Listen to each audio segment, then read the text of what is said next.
Hey guys, this is Shaibu from ShoesTechs, and yes, I am using my mouse on my Android device. Now, this is what your Twitter profile is going to look like to people who are not following you. They're going to see this padlock icon, and they're going to see that you have some tweets if you have tweets. I only have 10 because I don't like Twitter that much.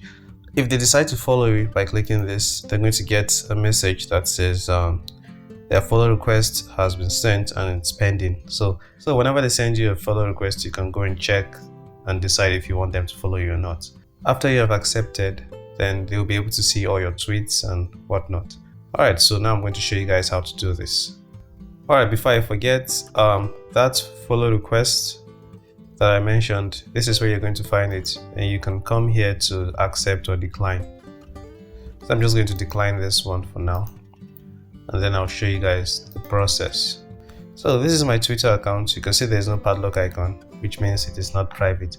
So to make it private, you want to click on your profile picture and then swipe down and select settings and privacy.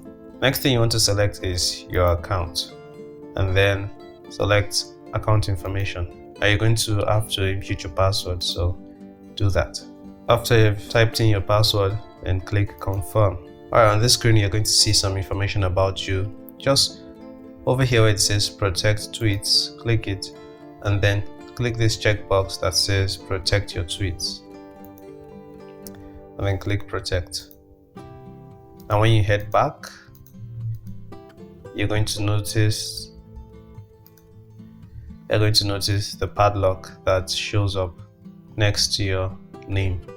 So that's just how you do it. If you want to undo this, just follow the same process, and when you get to that checkbox that says protect tweets, then just uncheck it to bring it back to normal.